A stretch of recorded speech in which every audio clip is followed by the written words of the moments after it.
Hello dear student, आप सभी का स्वागत है ज्ञान जीएस के ऑफिशियल यूट्यूब चैनल पर। तो जैसा कि आप सभी लोगों को पता है कि ज्ञान जीएस लगातार संविधान की क्लासों को आपके समक्ष प्रस्तुत करता आ रहा है और इसी प्रकार करता भी रहेगा जब तक कि संविधान की क्लासें पूरी तरह से कंप्लीट नहीं हो जाती हैं।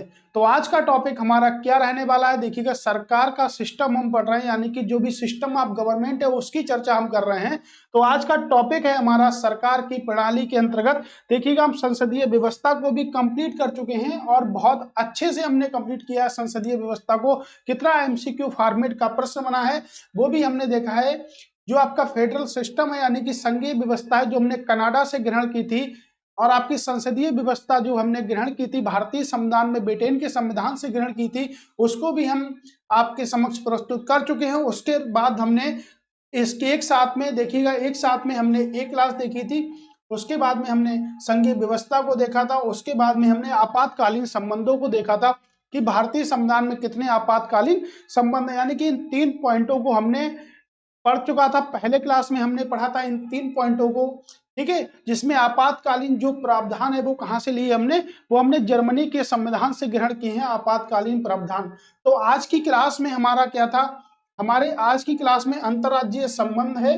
और उससे पहले हम एक क्लास से एक इंडिविजुअली क्लास कर चुके थे केंद्र राज्य संबंधों के बीच में, यानी कि एक सिंगल क्लास भी हमने करी है। यानी कि सरकार की पद्धति को, जो कि सरकार की पद्धति के जो भी आपकी बुक में चैप्टर आते हैं, सरकार की पद्धति सिस्टम ऑफ गवर्नमेंट से जो भी टॉपिक आते हैं उसके अंतर्गत हम 3 क्लासें कंप्लीट स्टडी करेंगे। और अभी तक हमने संवैधानिक ढांचे के अंतर्गत 7 क्लास कंप्लीट की थी। तो आज हमारी क्लास नंबर 10 होने वाला है। और इससे पहले आप 9 क्लासों को अगर आपने नहीं देखा तो वहां जाकर आप 9 क्लासों को भी देखिएगा कि देखिएगा कितने अच्छे अच्छे प्रश्न हमने बनाए हैं। और उसके बाद हमने आपको बताया है कि आप स्क्रीन पर दिए गए नंबर पर हमें कांटेक्ट कर सकते हैं। और उसके बाद जो भी, जैसे अभी देखिएगा, अभी प्रश्न देखिएगा पहले, ठीक है। अभी अगर हम प्रश्न के अंतर्गत बात अगर करें तो कम से कम आपके कई सारे प्रश्न बन चुके हैं अभी तक। जैसे कि 165, तो 164 प्रश्न जो हैं उनके लिए भी पीडीएफ आपको मिलेगी, सिंगल फॉर्मेट में पीडीएफ मिलेगी, ठीक है।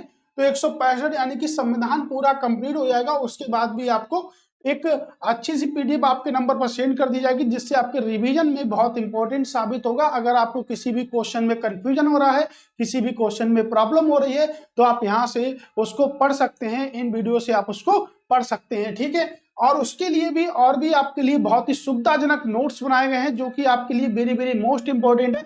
ये सिर्फ डेमो दिखाने के लिए, इससे भी बेहतरीन आपको नोट्स मिलेंगे, ठीक है। कुछ आपको टाइपिंग नोट्स मिलेंगे, कुछ आपको हैंड राइटिंग नोट्स मिलेंगे। अगर आपको पूरा नोट्स पैकेज लेना है तो आप इतने हमें, ठीक है। इसके लिए आपका अकाउंट नंबर भी दे रखा था, आप कर सकते हैं उसमें। और आप व्हाट्सअप कर सकते हैं, व्हाट्सअप से आप बात भी कर सकते हैं कि सर क्या क्या इसमें रहेगा, कितने प्रकार के क्वेश्चन आएंगे, क्या रहेगा, क्या पूरा स्टडी मटेरियल है। तो बिल्कुल पूरा का पूरा स्टडी मटेरियल है, कोई भी इसमें परेशानी नहीं होने वाली है। अगर आप इसको लेते हैं तो आप कम से कम अच्छे खासे क्वेश्चन आप इससे कर सकते हैं। अब देखिएगा, आज का टॉपिक हमारा बेहद इंपॉर्टेंट है, जिसका नाम है आपका अंतर्राज्यीय संबंध। यानी कि अंतर्राज्यीय संबंधों के ऊपर आज का टॉपिक दे रखा है हमने।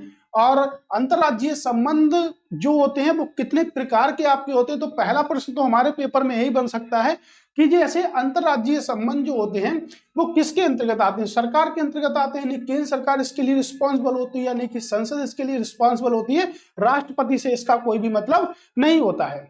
पहली बात ये मान लीजिएगा, राष्ट्रपति से कोई भी मतलब नहीं होगा, संसद इसके लिए क्या होगी, रिस्पॉन्सिबल होगी, यानी कि संसद। तो संसद के 2 पार्ट होते हैं आपके। तो संसद के अगर 2 पार्टों की बात करें, एक आपका लोकसभा होता है और एक संसद का पार्ट होता है आपके राज्यसभा। अब कई बार ये भी पूछ लिया जाता है पेपर में कि जो राज्यसभा है वो भारतीय संविधान के किस अनुच्छेद के अंतर्गत आती है, संसद भारतीय संविधान के किस अनुच्छेद के अंतर्गत आती है। ऐसे भी प्रश्न पूछ लिए जाते हैं पेपर में कि कौन सा किस अनुच्छेद के अंतर्गत आता है। तो देखिएगा, अगर हम बात करें लोकसभा की, तो लोकसभा आर्टिकल नंबर 81 के अंतर्गत आती है, अनुच्छेद नंबर 80 के अंतर्गत आती है आपकी। और अगर संसद की बात करें तो आर्टिकल नंबर 79 के अंतर्गत आती है। अगर और भी ये आपको सरल लग रहा है या ये आपको कठिन लग रहा है तो आप और भी सरल कर सकते हैं। सरला 79 राष्ट्रीय राज्यसभा 80, यानी कि आप संसद को इस तरह से भी याद कर सकते हैं। तो पूरा का पूरा हकदार किसके पास होता है, संसद के पास होता है, ठीक है। तो देखिएगा प्रश्न ये भी बन सकता है, पहले प्रश्न पे ही अगर हम बात कर लें, ये आपका कोई प्रश्न नहीं है, अंतरराज्यीय जो संबंध होते हैं वो कितने प्रकार के आपके होते हैं, कितने प्रकार की परिषदें, कितने प्रकार के जल विवादों को उसमें शामिल किया गया। तो सबसे पहला टॉपिक है आपका अंतरराज्यीय जल विवाद, यानी कि अंतरराज्यीय जल विवाद का न्याय निर्णय किया गया है। ठीक है, तो अंतरराष्ट्रीय यानी कि अंतरराज्यीय है, अंतरराष्ट्रीय नहीं है, अंतरराज्यीय, ठीक है, जल विवादों का निर्णय किया गया है। दूसरा, अंतरराज्यीय परिषदें यानी कि जो भी काउंसिल होंगी, जो कि हमारे इंटर स्टेट जो काउंसिल होंगी उनकी बात की जाएगी। ठीक है, क्या बोलते हैं हम इसे, इंटर स्टेट बोलते हैं। उसके बाद सार्वजनिक कानून जो हमारे होंगे, दस्तावेज होंगे तथा उनकी न्यायिक प्रक्रियाओं को पारस्परिक मान्यता दी जाती है। उसके बाद अगर बात करेंगे तो अंतरराज्यीय व्यापार व समागम की स्वतंत्रता, यानी कि आज के हमारे ये 4 टॉपिक हैं जो कि हमें कंप्लीट पढ़ने होंगे। ठीक है, क्या हमें पढ़ने होंगे। जैसे अंतरराज्यीय जो हमारा होता है वो इंटर स्टेट संबंध होते हैं। कल हमने टॉपिक जो पढ़ा था वो हमारा सेंटर स्टेट संबंध था। ठीक है, ठीक है, तो चलिए शुरू करते हैं। शुरू तो हम कर ही चुके हैं और नेक्स्ट की बात करते हैं।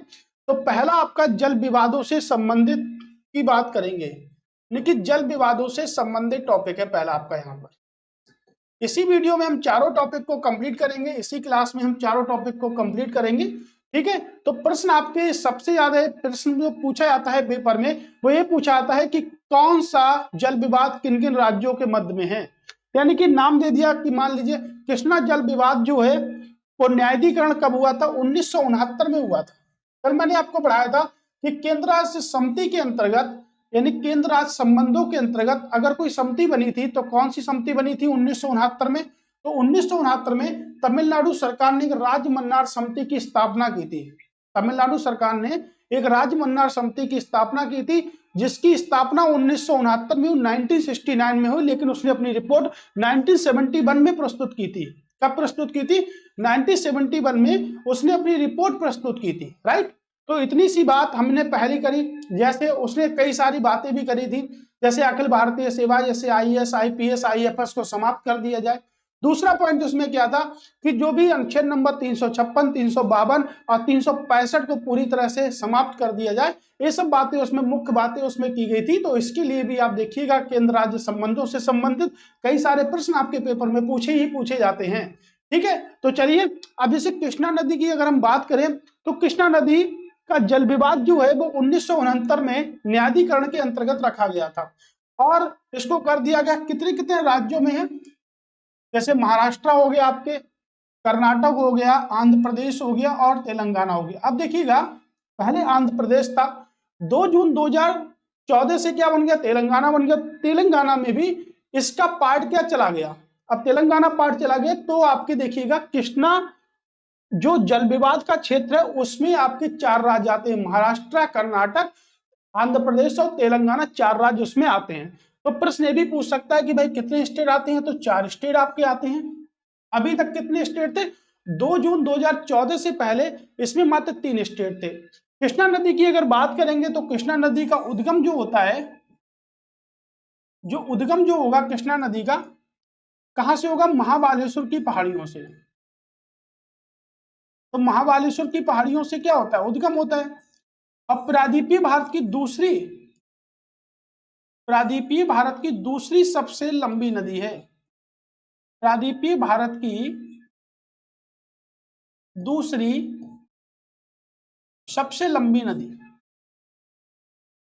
सबसे लंबी नदी है, वेरी वेरी मोस्ट इंपॉर्टेंट है। तो प्रायद्वीपीय भारत की सबसे लंबी नदी कौन सी है, देखिएगा प्रायद्वीपीय भारत की सबसे लंबी गोदावरी नदी है।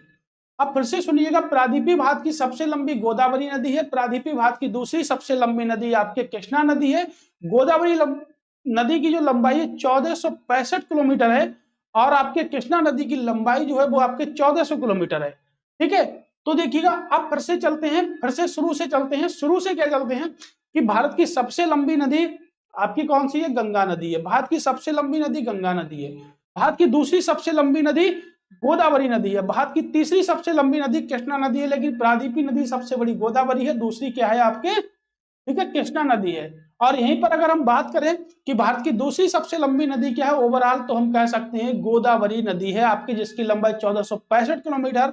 और कृष्णा नदी की जो लंबाई है वो कितनी है आपकी 1400 किलोमीटर है। और गंगा नदी की लंबाई 2525 किलोमीटर है, जो कि भारत में 2510 किलोमीटर बहती है, 15 किलोमीटर बांग्लादेश में चली जाती है। तो दो देशों के साथ संपर्क रखती है आपकी गंगा नदी, एक तो भारत और दूसरा बांग्लादेश। भारत के 5 राज्यों में जैसे उत्तराखंड, उत्तर प्रदेश, बिहार, सिक्किम और बिहार, पश्चिम बंगाल और आपके झारखंड से सीमा को बनाती है। सिक्किम से गंगा नदी सीमा नहीं बनाती है, ठीक है, क्योंकि सिक्किम पूर्वोत्तर राज्यों में पड़ता है, पूर्वोत्तर राज्य से किसी भी राज्य से गंगा नदी सीमा नहीं बनाती है। गंगा नदी बंगाल की खाड़ी में गिरती है, गंगोत्री से निकलती हुई बंगाल की खाड़ी में क्या होती है, समाप्त हो जाती है। और क्या बनाती है, विश्व का सबसे बड़ा डेल्टा बनाती है गंगा नदी। और गंगा नदी की अगर बात करेंगे, विश्व का सबसे बड़ा डेल्टा जो बनाती है उसे सुंदरबन का डेल्टा कहते हैं, क्योंकि उसमें सुंदरी वृक्ष पाया जाता है, इसलिए उसे सुंदरबन का डेल्टा हम कहते हैं। ठीक है, तो देखिएगा आपको समझ में आ गया होगा। महाबालेश्वर से निकलती है 4 राज्य, महाराष्ट्र, कर्नाटक, आंध्र प्रदेश, तेलंगाना। बिल्कुल रट लीजिएगा, क्योंकि जब भी पेपर में प्रश्न पूछा जाएगा तो कहीं ना कहीं आप कंफ्यूजन में पड़ जाएंगे, कंफ्यूजन में आप कहीं ना कहीं हो जाएंगे। इसलिए लगातार पढ़ते रहिएगा, लगातार एंजॉय को करते रहिएगा, ठीक है। तो जल विवाद से हम प्रश्न देख रहे हैं, देखेंगे किस आर्टिकल के अंतर्गत होता है, ये भी देखेंगे। गोदावरी नदी की अगर बात करेंगे तो देखिए, गोदावरी जो जल विवाद का जो क्षेत्र है वो 1969 में हुआ था। ध्यान से समझिएगा, 1969 में गोदावरी का भी हुआ था। कहां कहां है, महाराष्ट्र में है, कर्नाटक में है, आंध्र प्रदेश, मध्य प्रदेश और उड़ीसा। यानी कितने राज्यों के साथ आपका इसका जल विवाद है, तो 5 राज्यों के साथ इसका जल विवाद है। इससे ये भी पता चलता है कि भारत के 5 राज्यों में गोदावरी नदी है। प्रादीपी भारत की सबसे लंबी नदी है, लंबाई 1465 किलोमीटर है और त्र्यंबकेश्वर से निकलती है। कहां से निकलती है, त्र्यंबकेश्वर से निकलती है आपके। प्रादीपी भारत की सबसे लंबी और त्र्यंबकेश्वर से निकलती है। कहां की, नासिक में त्र्यंबकेश्वर से निकलती है। तो इसके जो साइड का क्षेत्र है वहीं पर भारत में सबसे ज्यादा लाल प्याज अगर होता है तो त्र्यंबकेश्वर की पहाड़ियों यानी कि नासिक में होता है। नासिक में गोदावरी के तट पर मेला भी लगता है, किसका, कुंभ का मेला लगता है, ठीक है। तो गोदावरी नदी की भी बात हो गई। अब गोदावरी नदी के बाद अगर बात करेंगे तो देखिएगा, अब आती है नर्मदा नदी। नर्मदा नदी का जल विवाद का न्यायाधिकरण भी कब हुआ, 1969 में हुआ था। इसका भी 1969 में हुआ था, नर्मदा का भी 1969 में हुआ था। और देखिए, नर्मदा राजस्थान, गुजरात, मध्य प्रदेश और महाराष्ट्र। नर्मदा कहां से निकलती है, अमरकंटक की पहाड़ियों से निकलती है, पश्चिम की ओर बहने वाली सबसे लंबी नदियों में से एक है। तो कहां बहेगी, पश्चिम की ओर बहेगी। तो पश्चिम की ओर बहती है तो किसका निर्माण करती है, कहां गिरती है, अरब सागर में गिरती है और एस्चुरी का निर्माण करती है। अरब सागर में गिरेगी और किसका निर्माण करेगी, एस्चुरी का निर्माण करती है। तो भारत में 2 नदी ऐसी हैं जो आपके एस्चुरी का निर्माण करती हैं, एक तो बंगाल की खाड़ी में नहीं गिरती, एक तो आपकी ताप्ती नदी और दूसरी आपकी नर्मदा नदी। 2 ऐसी नदियां हैं जो आपके एस्चुरी का निर्माण करती हैं, ठीक है। अब देखिएगा, नर्मदा हो गई आपकी, ओवरऑल नर्मदा को हमने कंप्लीट कर लिया। नर्मदा कितने राज्यों में है, देखिएगा, राजस्थान, गुजरात, मध्य प्रदेश और महाराष्ट्र, आपके इतने राज्यों में है, ठीक है। इसके बाद देखिए, रावी तथा ब्यास जल विवाद जो है वो कब हुआ था, 1986 में हुआ था। अब इसकी बात थोड़ी सी हम बाद में करेंगे। अब प्रश्न आपके लिए बनाता हूं कि किस नदी का जल विवाद 1969 में शामिल नहीं है, किस नदी का जल विवाद 1969 में शामिल नहीं है। तो देखिएगा, 1 पॉइंट जी हो गया, 1 पॉइंट जी हो गया और 1 पॉइंट जी हो गया। इनका यानी कि कृष्णा, गोदावरी और नर्मदा का जल विवाद 1969 में शामिल है और किसी नदी का जल विवाद 1969 में शामिल नहीं है। अब चलते हैं रावी ब्यास की ओर। अब रावी ब्यास आपको पता है पंजाब, यानी कि पंजाब, हरियाणा और आपके राजस्थान, 3 राज्यों को का जल विवाद है, पंजाब, हरियाणा और राजस्थान से रावी का, ठीक है। अब अगला प्रश्न देखते हैं, क्या बनता है, कावेरी। कावेरी कहां से निकलती है, कावेरी ब्रह्मगिरी की पहाड़ियों से निकलती है, ब्रह्मगिरी की पहाड़ियों से निकलती है कावेरी नदी, ठीक है। कहां से निकली, आपके ब्रह्मगिरी की पहाड़ियों से कावेरी नदी निकली। कहां बैठेगी, आपकी कर्नाटक, केरल, तमिलनाडु और आपके पौंडीचेरी, यानी कि 4 राज्यों में भारत के, जिसमें एक केंद्र शासित प्रदेश भी शामिल है। अब देखिए, द्वितीय कृष्णा नदी जल विवाद कब हुआ था? 2004 में हुआ था। महाराष्ट्र, कर्नाटक और आंध्र प्रदेश। वंशधारा, यानी कि वंशधारा इसका पूरा नाम है, वंशधारा जल विवाद न्यायाधिकरण 2010 में हुआ था। कहां कहां हुआ था? उड़ीसा में हुआ था, आंध्र प्रदेश में हुआ था। उड़ीसा में हुआ था और आंध्र प्रदेश में हुआ था। उसके बाद महादही की अगर बात करेंगे, जल विवाद 2010 में हुआ था। देखिए 2010 में दो हुए थे, 2010 में दो हुए थे, पंजाब हो गया, हरियाणा हो गया और आपका राजस्थान हो गया। यानी कि इतने हमारे पार्ट जो बन सकते हैं वो आपके पार्ट इसी में से बन सकते हैं। यही प्रश्न हमसे पूछे भी जाते हैं प्रश्न पत्र में, यही सिर्फ प्रश्न पूछे जाते हैं कि जल विवाद कौन सा देश में मतलब नहीं है, किस आर्टिकल में है। तो देखिएगा, अगर नदियों से जल विवादों की बात करेंगे तो 262 के अंतर्गत आता है। किसके अंतर्गत आता है? 262 के अंतर्गत जल विवादों का क्षेत्र आता है। ठीक है, तो 262 के अंतर्गत जल विवादों के क्षेत्र की बात करते हैं। अब देखते हैं, प्रश्नों के साथ खेलते हैं। अब प्रश्नों के साथ एंजॉय करेंगे। और 165 यानी कि इससे पहले हम कितने प्रश्न कंप्लीट कर चुके हैं? 164 प्रश्न कंप्लीट कर चुके हैं। वो भी देखिएगा आप लोग, ओनली 9 वीडियो में, यानी कि 9 वीडियो में हम 164 प्रश्नों के साथ देख चुके हैं। और 164 प्रश्न अगर हमने आगे भी अगर 400 करीब क्वेश्चन अगर हमने पढ़ लिए या 500 करीब प्रश्न हमने पढ़ लिए, तो आपके जो भी पेपर में 15 से 16 प्रश्न, जितने भी प्रश्न आपके आ जाएं, और उतने प्रश्न आपसे गलत नहीं होंगे।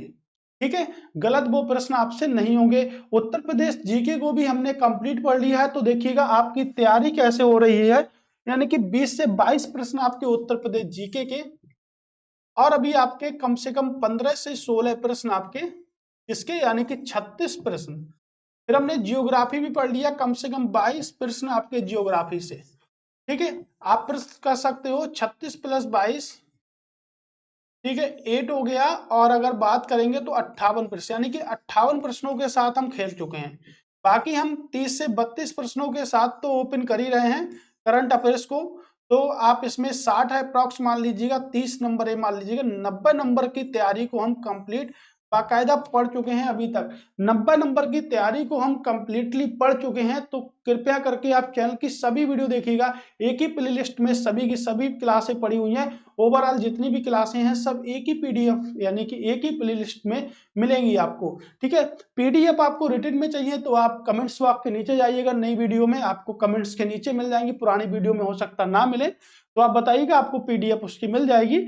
ठीक है, तो देखिएगा हम कम से कम 90 नंबर के साथ में खेल ही रहे हैं, और 90 नंबर से हम स्कोर कम से कम, अगर हम आरओ का पेपर देंगे तो हमारा 140 में से स्कोर जो आने वाला है, क्योंकि 15 क्वेश्चन आपके रीजनिंग के आते हैं, 125 में से कम हम 110 जीके में स्कोर करेंगे।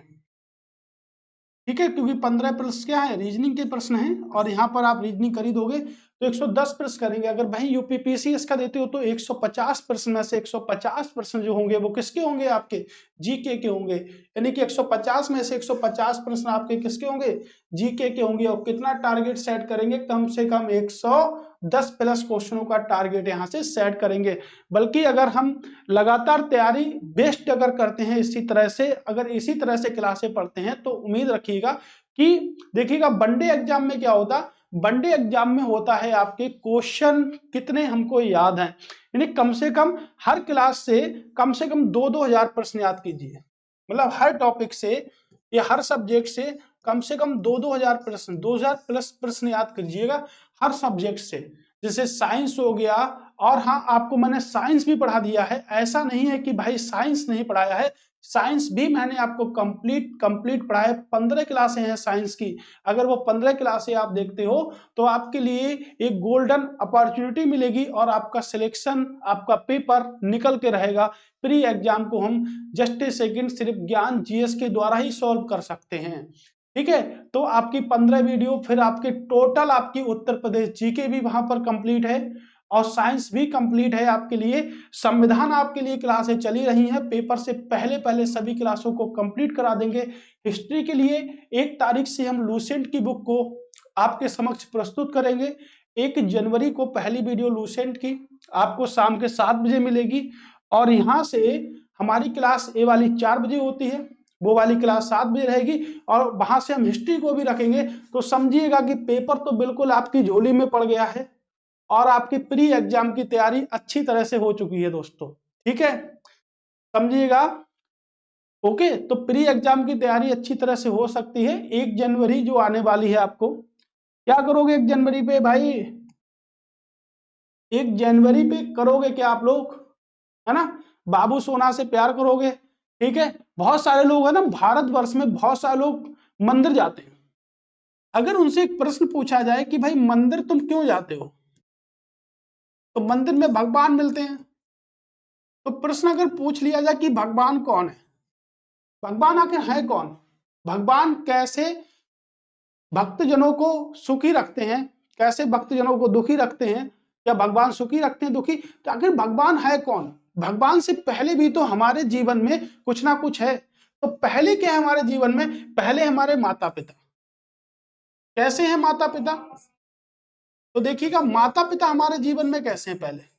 भगवान, भगवान वो व्यक्ति है, आप खुद अभी डिसाइड करिएगा कि भगवान आखिर है क्या।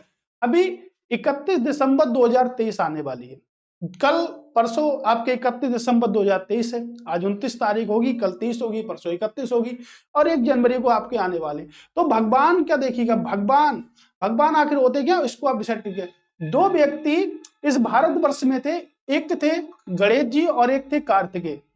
गणेश जी और कार्तिकेय से बोला गया कि पूरे ब्रह्मांड का चक्कर लगा के आइएगा। तो गणेश जी का क्या था, चूहा था जो कि उड़ नहीं सकता था। कार्तिकेय ने अपने मोर को पकड़ा और उड़ते चले गए, पूरे ब्रह्मांड का चक्कर लगा के कई दिनों बाद आए। गणेश जी कहीं नहीं गए, गणेश जी वहीं रहे, उठे, अपने माता पिता के चक्कर लगा दिए, अब बोले बोले ब्रह्मांड का चक्कर लग गया। कार्तिकों को आज की डेट में कौन जानता है? कोई नहीं जानता कार्तिकों को। गणेश जी की पूजा हर टाइप पर की जाती है, मेरे भी ऑफिस में गणेश जी का फोटो लगा हुआ है, हर जगह पर पूजा की जाती है किसकी? गणेश जी की। लेकिन कार्तिकेय को कौन जानता है? बहुत सारे लोगों को तो कार्तिकेय लिख भी नहीं मिलता होगा, ठीक है। तो ऐसे देखिएगा कि कार्तिकेय को कोई नहीं जानता, इसलिए जब सुबह उठिएगा 1 जनवरी 2024 पर, जब नई सुबह करिएगा, आप लोग मानते हैं कि नई सुबह हो रही है, तो नई सुबह जब हो रही है तो नई सुबह मम्मी पापा की परिक्रमा करके नहीं, पैर छू के, परिक्रमा ना करने, परिक्रमा करने में शर्म लग रही है तो पैर छू लो। अब पैर छू लोगे तब जाके स्वर्ग की प्राप्ति हो सकती है। उसके बाद भगवान के पास जाए। भगवान वो व्यक्ति है जो किसी का सुख भी लेता है, किसी का दुख भी लेता है, किसी का अमीरी भी देता है, किसी को गरीबी देता है। भगवान वो व्यक्ति है कि जिसपे हर चीजों का समन्वय है। अगर हर चीजों का समन्वय नहीं है तो वो भगवान नहीं हो सकता। बिल्कुल, जैसे फॉर एग्जाम्पल किसी को गरीब कर रखा, किसी को अमीर कर रखा, किसी को सुख बहुत दिया है, किसी को दुख बहुत दिए, किसी को कार दी है, किसी को हेलीकॉप्टर दिया है, ऐसे भगवान। तो उस मंदिर में जाइएगा, ठीक है। हम भगवान क्यों नहीं बन सकते? क्योंकि अगर हमारे मम्मी पापा हमको चिल्ला दे, मम्मी अगर इस सर्दी में कह दे कि जाओ 2 बजे बेटा प्यास लगी, पानी चाहिए है, तो तुम नहीं लेके आओगे, है ना। तो ऐसे समझिएगा भगवान वो व्यक्ति है, भगवान वो इंसान है जो तुम्हारे सुख और दुख दोनों में साथ देता है, अमीरी गरीबी सब में साथ देता है। बहुत सारे लोग इस दुनिया में हैं जो छोड़ के चले जाते हैं, साथ नहीं दे पाते हैं, समझिएगा। तो 31 दिसंबर को परिक्रमा किसकी करनी? मम्मी पापा ही करनी है, ना कि और किसी की करनी है, ठीक है। तो परिक्रमा किसकी करनी है? सबसे पहले उठ के मम्मी पापा करनी है, नमस्ते करना है, प्रणाम करना है, गिर जाओ उनके चरणों पर, क्योंकि उन्हीं ने ही तुम्हें जन्म दिया है। ग्रंथों में कहा गया जन्म देने वाला व्यक्ति क्या होता है? महान होता है, चाहे वो किसी भी प्रकार का हो, कोई जीव। बस पूरे विश्व में मात्र एक जीव ऐसा मानव है जो कि कपड़े पहनता है। वैसे तो जबरदस्ती कपड़े पहनाए, इसको कपड़े के बगैर अपनी इज्जत लुटी हुई लग रही है, ठीक है। तो पूरे जीव एक ही व्यक्ति है जो चलता है, गाड़ियों से चलता है। पूरे ब्रह्मांड में एक ही जीव ऐसा मानव है जो गाड़ियों चलता है, जो कपड़े पहनता है, जो खाता है पीता, खाते पीते सभी हैं, लेकिन जीव का स्वाद है ना, उसके लिए हम सब कुछ करते हैं, ठीक है। ऐसे समझो। तो प्रश्न देखते हैं, 165 प्रश्न है और बहुत इंपॉर्टेंट है, ठीक है। याद रखिएगा बहुत इंपॉर्टेंट प्रश्न है। बात तो ठीक ही थी, बात में कोई भी कमी नहीं थी, ठीक है। इसलिए याद रखिएगा कि वेरी वेरी मोस्ट इंपॉर्टेंट प्रश्न है आपके लिए, पहला प्रश्न। और इसी प्रकार के प्रश्न आते हैं और कंप्लीट एनर्जी के साथ आपको हम पढ़ा भी रहे हैं, ठीक है। तो एनर्जी वेस्ट मत करिएगा। देखिएगा, निम्नलिखित कथनों पर विचार कीजिए। भारतीय संविधान के अनुच्छेद 262 के अनुसार संसद अंतर्राज्यीय कानून, संसद अंतर्राज्यीय नदी जल विवाद, देखिएगा अंतर्राज्यीय यानी कि इंटर स्टेट रिलेशन के स्थगन के लिए कानून बना सकती है। तो देखिएगा यानी कि निम्नलिखित में से कथनों पर विचार कीजिए, कौन से कथन गलत है। तो प्रश्न पहले समझिएगा, भारतीय संविधान के अनुच्छेद 262 जो नदी विवादों पर कानून बना सकती है उसके लिए कानून बना सकती है, लेकिन ये पावर किसके पास है? क्या राष्ट्रपति के पास में है? नहीं, ओनली आपके संसद के पास में है। किसके पास में है? तो ओनली संसद के पास में पावर है कि वो इंटर स्टेट जो रिलेशन होते हैं उनके जल विवाद के स्थगन के लिए कानून बना सकती है। यानी कि ये तो प्रश्न आपका ठीक है, लेकिन संसद कानून बना सकता है, राष्ट्रपति कानून नहीं बना सकता है। कौन बना सकता है? सिर्फ संसद। किसके पास पावर है? सिर्फ पार्लियामेंट के पास पावर है। ठीक है, पार्लियामेंट के पास पावर है, ना कि राष्ट्रपति के पास है, यानी कि प्रेसिडेंट के पास ये पावर नहीं है। यानी कि 262 में प्रेसिडेंट की कोई भी भूमिका नहीं है। तो 262 में प्रेसिडेंट की कोई भी भूमिका नहीं है, यानी कि प्रेसिडेंट को कट कर देंगे। मुझे उम्मीद है कि दूसरा प्रश्न यहाँ पर स्टेटमेंट में भारत के राष्ट्रपति को एक अंतर्राज्यीय नदी जल विवाद न्यायाधिकरण स्थापित करने का अधिकार देता है, तो भाई नहीं देता है। मैंने क्या कहा? सिर्फ अधिकार किसको है? संसद को है, सिर्फ पार्लियामेंट को अधिकार है, बाकी किसी को अधिकार नहीं है। ठीक है, तो देखिएगा 262 की अगर बात करें तो केवल कौन सा कथन गलत है? तो गलत की अगर बात करेंगे तो गलत है केवल दूसरा, लेकिन दूसरा कथन जो है वो बिल्कुल क्या है? गलत है। ठीक है, कह रहा है नर्मदा नदी जल विवाद भारत के सुप्रीम कोर्ट के अधिकार क्षेत्र में आता है। तो नर्मदा नदी जल विवाद किस अधिकार क्षेत्र में आता है? अब आप एक बात समझिएगा कि मैंने आपको देखिएगा अभी बताया था कि इस प्रकार से प्रश्न हमारे आते हैं। देखिए कितने राज्यों में है नर्मदा नदी जल विवाद?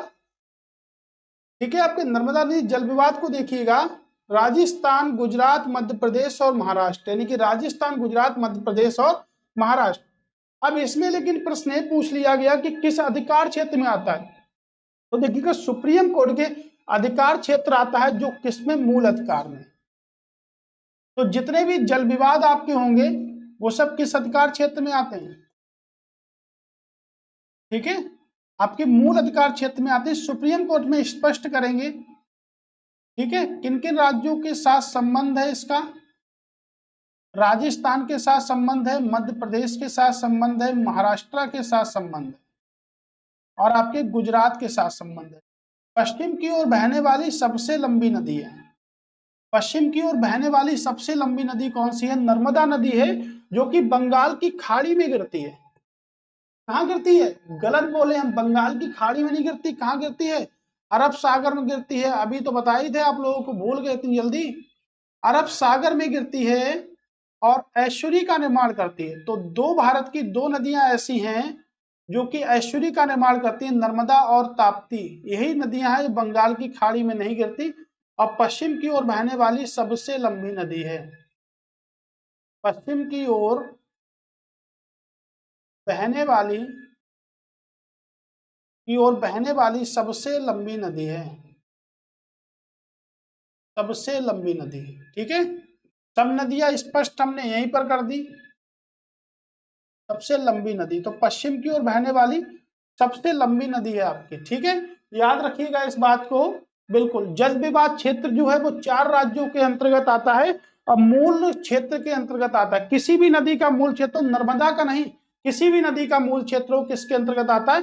किसी नदी का जल विवाद हो मूल क्षेत्र के अंतर्गत ही आता है। कृष्णा गोदावरी विवाद खड़ा हुआ है, तो कृष्णा गोदावरी विवाद किसके किसके मध्य खड़ा है? तो देखिएगा आपके कर्नाटक और आंध्र प्रदेश के मध्य खड़ा है। ठीक है, कृष्णा नदी की लंबाई जो है वो कितनी है आपकी? 1400 किलोमीटर। ठीक है, गोदावरी नदी की लंबाई कितनी है? 1465 किलोमीटर है। पढ़ाया था ना कि प्रायद्वीपीय भारत की सबसे लंबी नदी, प्रायद्वीपीय भारत की सबसे दूसरी लंबी नदी, प्रायद्वीपीय भारत की सबसे लंबी, प्रायद्वीपीय भारत की सबसे दूसरी सबसे लंबी नदी कौन कौन सी होगी? तो कर्नाटक व आंध्र प्रदेश के साथ है, कृष्णा 4 राज्यों के साथ और गोदावरी आपके 5 राज्यों के साथ। ठीक है, अब देख लीजिएगा, अभी तो हम बात कर रहे थे गोदावरी कितने राज्यों के साथ में?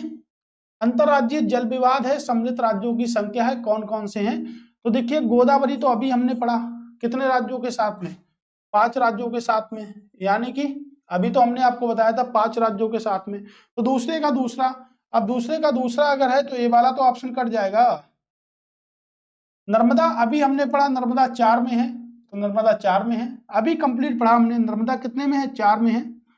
और नर्मदा वाला थर्ड का थर्ड हो गया, यानी कि थर्ड का थर्ड, अब ये तो कट गया, तो आंसर हमें लगता है यही वाला सही होगा। 1 2 3 सीधे सीधे मिले हुए हैं।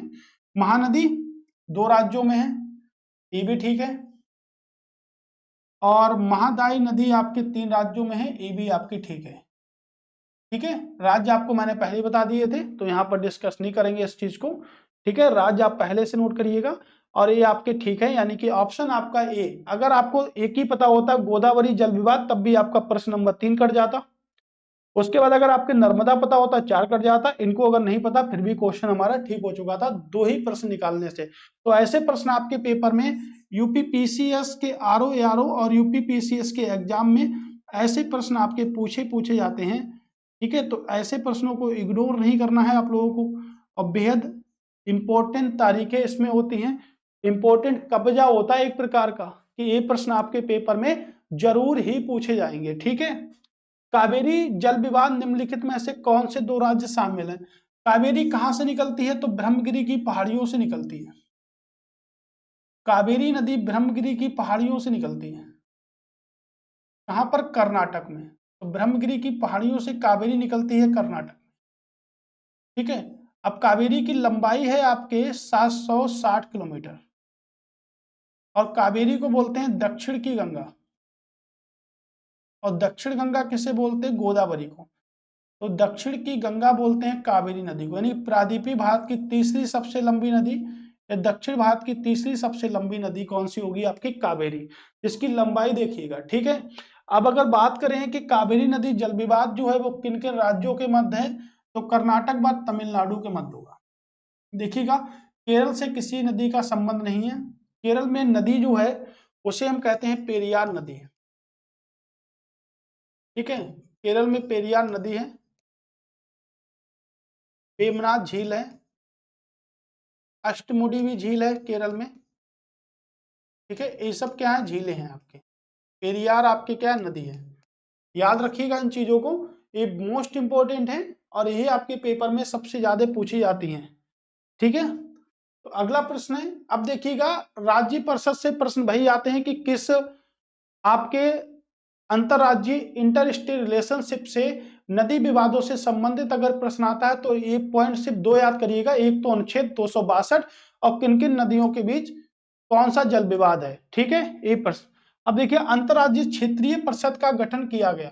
अंतरराज्यीय क्षेत्रीय परिषद का गठन किया गया, कौन करता है गठन? तो गठन कर सकते हैं राष्ट्रपति। गठन कर सकते हैं राष्ट्रपति आर्टिकल नंबर 263 के अनुसार। 263 के अनुसार राष्ट्रपति गठित कर सकते हैं। और अध्यक्षता कौन करता है? तो अध्यक्षता करेंगे प्रधानमंत्री। ठीक है, राष्ट्रपति गठित करेंगे, अध्यक्षता करेंगे प्रधानमंत्री। तो कौन गठित कर सकता है? राष्ट्रपति गठित कर सकते हैं। प्रथम अंतरराज्यीय परिषद का गठन कब किया गया? तो अंतरराष्ट्रीय परिषद का गठन 1990 में किया गया, पहली बार। कब किया गया? 1990 में। अंतरराज्यीय परिषदों के संदर्भ में निम्नलिखित कथनों की व्याख्या कीजिए। ठीक है, उपरोक्त दिए गए कथनों में कौन से कथन सही हैं?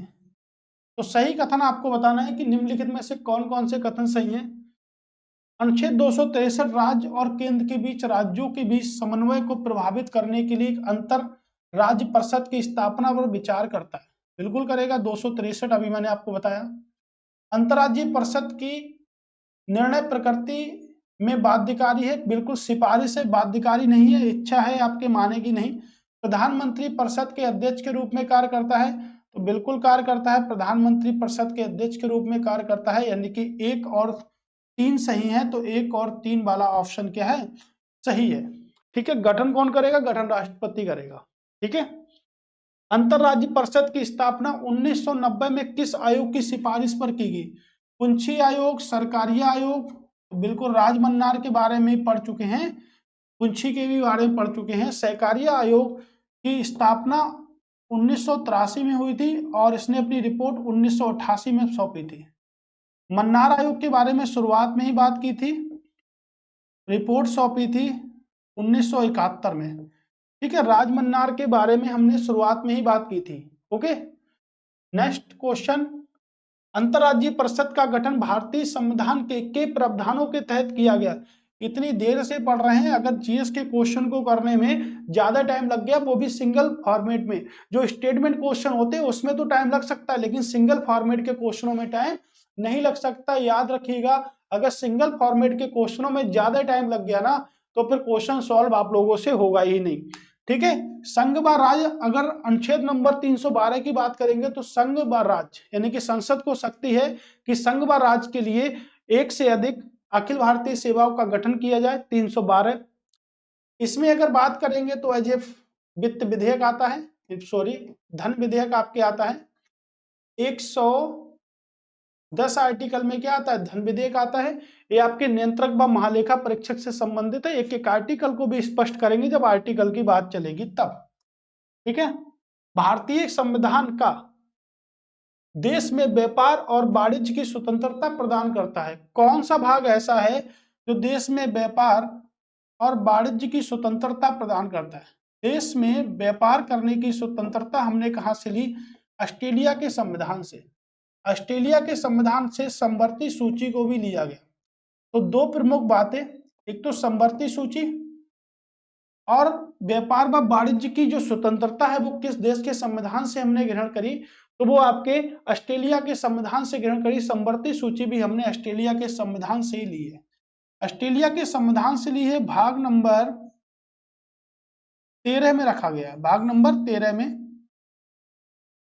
आर्टिकल नंबर अगर बात करेंगे, आर्टिकल देखिएगा, आर्टिकल 301 से लेके 307 तक,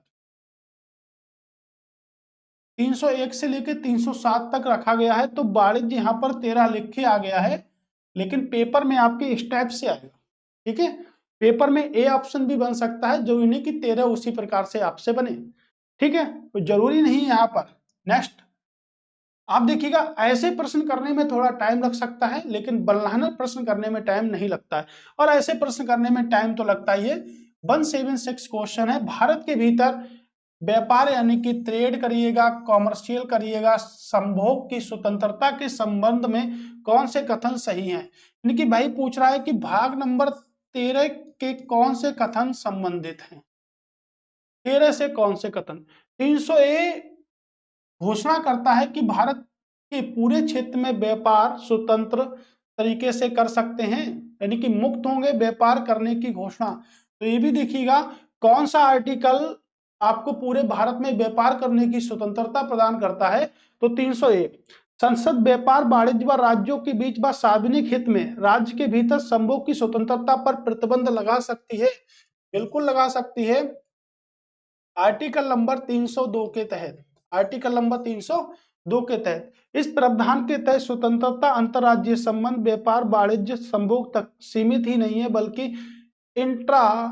इंट्रो स्टेट व्यापार यानी कि इधर उधर से व्यापार वाणिज्य व संभोग तक फैली हुई है। तो बिल्कुल ये भी ठीक है, ये भी ठीक है, और आपके 1 2 3 भी ठीक है, एकदम राइट, कोई भी प्रॉब्लम वाली बात नहीं है। ठीक है, निम्नलिखित में से कौन सा भारतीय संविधान की केंद्रीय सूची का विषय है? पुलिस स्टेट सूची का विषय है, ये भी स्टेट सूची का है, ये भी स्टेट सूची का है। कौन सा बचा? भाग नंबर 13। तो भाग नंबर 13 जो है वो आपके स्टेट सूची का विषय नहीं है, यानी कि अंतरराष्ट्रीय व्यापार व वाणिज्य। भारत में क्षेत्रीय परिषदों के संदर्भ में कौन से कथन सही हैं? तो क्षेत्रीय परिषद देखिएगा, क्षेत्रीय परिषद भारतीय संघीय प्रणाली के उपसंघीय लिंक के रूप में कार्य करती हैं। तो बिल्कुल उपसंघीय लिंक के रूप में कार्य करेंगी। परिषदों में भारतीय संघीय व्यवस्था को हमने कनाडा के संविधान से ग्रहण किया है कि राज्यों के बीच सहयोग और एकीकरण का मार्ग प्रशस्त करती हैं। बिल्कुल करती हैं, यानी कि दोनों के दोनों कथन ठीक हैं। तो क्षेत्रीय परिषद के संदर्भ में कुछ इस प्रकार के कथन भी पेपर में पूछे जा सकते हैं, और यही प्रश्न आपके पेपर में आएंगे भी। क्षेत्रीय परिषद के बारे में कथनों पर विचार कीजिए। क्षेत्रीय परिषद संवैधानिक निकाय है? नहीं भाई, क्षेत्रीय परिषद वैधानिक निकाय है, या कह सकते हैं संसद के अधिनियम के द्वारा स्थापित किया गया। तो वैधानिक निकाय किसे कहते हैं? वैधानिक निकाय हम उन्हें कहते हैं जिन्हें संसद के अधिनियम के द्वारा स्थापित किया हुआ।